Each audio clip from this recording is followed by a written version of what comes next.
Yes, students. So now we will discuss question number 6. Question number 6 is a 1.5-meter tall boy is standing at some distance from a 30-meter tall building. The angle of elevation from his eyes to the top of the building increases from 30 to 60 degree as he walks towards the building. Find the distance he walked towards the building. अब ध्यान से student, इसमें एक concept होता है, देखो मैं बताता हूँ। जब भी आपका एंगल ऑफ इलेवेशन बढ़ रहा है तो ये 30 डिग्री से 60 डिग्री बन रहा है। इसका मतलब हम जो मैन है वो बिल्डिंग की तरफ जा रहा है। जब भी हम किसी बिल्डिंग या टावर के नज़दीक जाते हैं तो हमारा एंगल ऑफ इलेवेशन बढ़ता है। क्या होता है? इंक्रीज होता है। तो ये 30 से 60 हो रहा है, इसका मतलब वो टावर इस बिल्डिंग की तरफ जा रहा है। बस कौन? ये जो टोल बॉय है, कौन है? 1.5 मीटर टोल बॉय। हमें क्या दे रखा है? देखो, ये हमें एक बिल्डिंग दिया हुआ है, ये हमारा हो गया ग्राउंड। यहाँ पे वो आदमी खड़ा है और इस आदमी की जो हाइट है वो आपको दे रखा है कितना? 1.5 मीटर। ओके, अभी यहाँ से उसकी आइज तो यही मिलेगी, बिल्डिंग का ये टॉप है, टॉप से एंगल ऑफ इलिवेशन, तो पहले इस बिल्डिंग के टॉप को यहाँ से मिला दो। अब आपको पता है एंगल ऑफ इलिवेशन हमेशा हॉरिजॉन्टल के साथ बनता है, तो इस हॉरिजॉन्टल के पैरेलल एक लाइन ड्रॉ कर दो इस तरह से, इस तरह से, और ये एंगल ऑफ इलिवेशन आपको दे रखा है 30 डिग्री। आफ्टर सम टाइम ये जो मैन है ये चलकर यहाँ आ जाता है इस बिल्डिंग के नज़दीक। अगेन उसकी आई से उसका एंगल ऑफ इलेवेशन कितना बन गया? 60 डिग्री। देखो मैंने क्या बोला था, एंगल ऑफ इलेवेशन अगर इंक्रीज हो रहा है इसका मतलब बिल्डिंग की तरफ जा रहा है आपका। कौन? वो मैन। अब क्या दे रखा है? 30 मीटर टॉल बिल्डिंग। इस बिल्डिंग की जो हाइट है वो आपको कितना दे रखा है? 30 मीटर दिया हुआ है। अब मुझे बताओ, अगर ये 1.5 मीटर है तो यहाँ से यहाँ तक भी तो 1.5 मीटर होगा। बिल्कुल होगा। तो ये ऊपर वाली हाइट निकाल सकते हो। आपको पता है टोटल 30 है, ये 1.5 है, तो ऊपर वाला कितना होगा? 30 में से 1.5 माइनस कर दो, 30 माइनस 1.5, तो ये आपका 28.5 मीटर आ जाएगा। ओके, अब हमें क्या निकालना है? Find the distance he walk towards the building, कि यहाँ से ये व्यक्ति चलकर यहाँ से कितनी डिस्टेंस ट्रेवल करके आया। तो मैं इसको x मीटर मान लेता हूँ। सबसे पहले क्या लिखोगे? Let the distance travelled by a man towards the building is equal to x metre.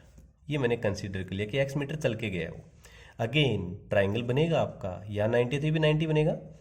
एक तो बना लो ट्राइंगल बड़े वाला, ABC ट्राइंगल ले लो, और ये के वाला BC इसको डी राइट कर दो। अब ये x है तो आपको पता है ये भी x ही होगा, बिल्कुल होगा। So first of all I will consider triangle BD। Okay, तो फर्स्ट ऑफ ऑल हम ट्राइंगल BDC को सिलेक्ट कर लेते हैं। So right it in triangle BDC। Theta is 60 degree, so इसका अपोजिट BC परपेंडिकुलर, तो हम DC बेस निकालें। Again P upon B means tan theta का यूज, तो से tan 60 degree equal to perpendicular BC upon base DC, that is √3 होता है 10 60। BC हमारा है 28.5 अपॉन DC, तो मैं यहाँ से DC की वैल्यू निकाल लूँगा। कितना आएगा? 28.5 अपॉन √3 मीटर आ गया। आप इसको रिजल्ट 1 राइट करके एक बार छोड़ दीजिए। हमने DC की वैल्यू फाइंड आउट कर लिया है यहाँ पे। अब मैं क्या करता हूँ, अब हम यहाँ पे क्या करेंगे, ये वाला ट्राइंगल ABC को सिलेक्ट करेंगे। So right it in triangle ABC।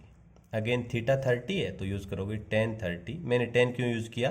क्योंकि ये 30 है तो ये परपेंडिकुलर और ये बनेगा बेस, तो परपेंडिकुलर BC अपॉन बेस हमारा AC। tan 30 होता है 1/√3, BC है 28.5, और बच्चों में AC को क्या लिख सकता हूँ? AD प्लस DC राइट कर दीजिए आप। So AD plus DC, again 1/√3 equal to 28.5 upon AD हमारा x है प्लस DC, हमने एक बार इसको DC राइट कर दीजिए, बाद में ये वैल्यू पुट करेंगे, क्रॉस मल्टीप्लाई कर दो।